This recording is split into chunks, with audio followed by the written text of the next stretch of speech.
নিজের পায়ে দাঁড়াতে প্রদেশ কংগ্রেসের রণকৌশল, সাংগঠনিক শক্তি পরীক্ষায় নামছে পিসিসি। জনসভায় আসছে কংগ্রেসের যুব আইকন কানাইয়া কুমার সহ এক ঝাঁক মোটিভেটর।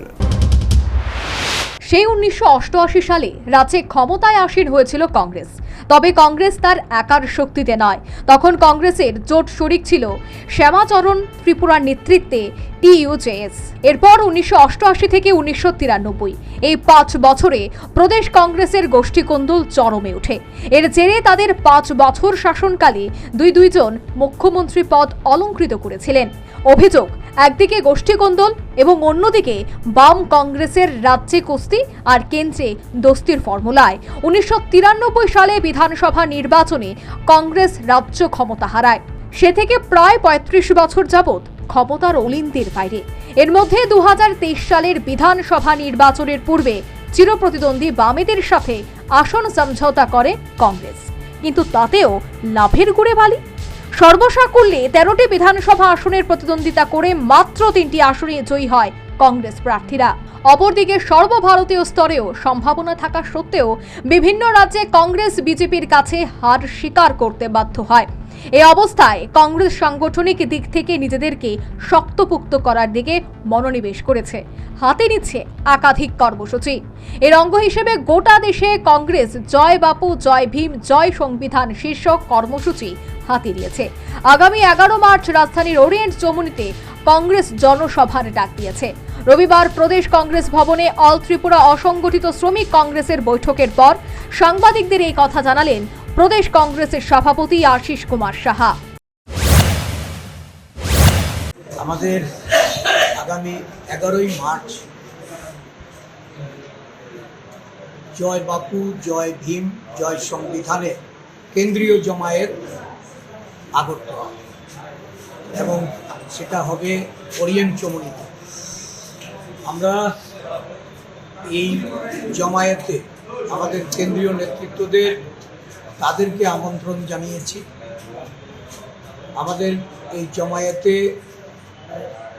সারা রাজ্য থেকে সব কয়টা আমাদের বিভাগ, গণসংগঠন, যা আমাদের সেল, শাখার সংগঠন, সারা রাজ্য জুড়ে তারা তাদের প্রচারাভিযান চালিয়েছে।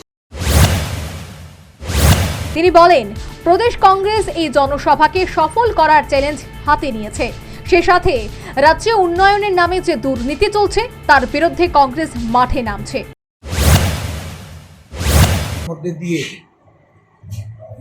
অতিবাহিত করতে হয়েছে, এটাকে চ্যালেঞ্জ রূপে গ্রহণ করে আগামী 11ই মার্চ আগরতলা শহরে যে জমায়েত হবে, এটা আমি প্রত্যাশা করি এটা দীর্ঘদিন পরে কংগ্রেস দল তার সমস্ত শক্তি নিয়ে সংগঠিত রূপে ঐক্যবদ্ধভাবে এই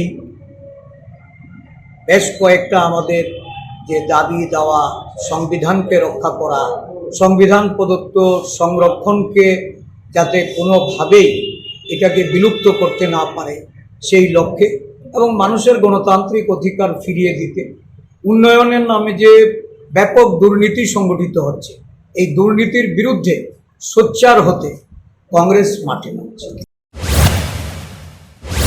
প্রদেশ কংগ্রেস সভাপতি জানিয়েছেন, রাজধানীতে 11 মার্চের জনসভায় কংগ্রেসের যুব আইকন কানাইয়া কুমার, গিগেশ মেওয়ানি প্রমুখ কংগ্রেস নেতৃত্বরা উপস্থিত থাকবেন।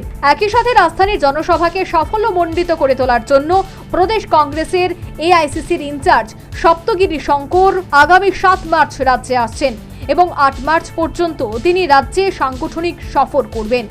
রাজনৈতিক বিশ্লেষকদের একাংশের মতে রাজ্যে দীর্ঘকাল যাবৎ কংগ্রেসের ক্ষমতায় আসীন হতে না পারলেও তাদের মধ্যে কাকড়া সংস্কৃতি বিদ্যমান। তার প্রমাণ 2023-এর বিধানসভা নির্বাচনে যে 3 জন কংগ্রেসের বিধায়ক নির্বাচিত হয়েছিলেন তাদের মধ্যে 2 জনকে প্রদেশ কংগ্রেস ভবনে দেখা গেলেও একজন কংগ্রেস বিধায়ককে নির্বাচনের পর আজ পর্যন্ত কংগ্রেস ভবনে দেখা মিলেনি বলেই অভিযোগ।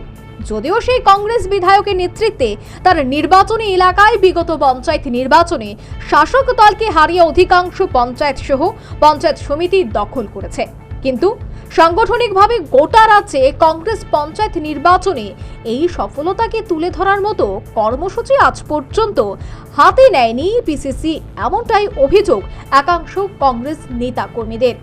অপরদিকে আমাকেই পিসিসি সভাপতি করতে হবে, এই ধারণায় বশীভূত হয়ে একাংশ কংগ্রেস নেতৃত্বের মান অভিমানের পালায় পড়ে প্রদেশ কংগ্রেসের সাংগঠনিক শক্তি কতখানি যে ক্ষয়িষ্ণু তা দিনের আলোর মতো স্পষ্ট।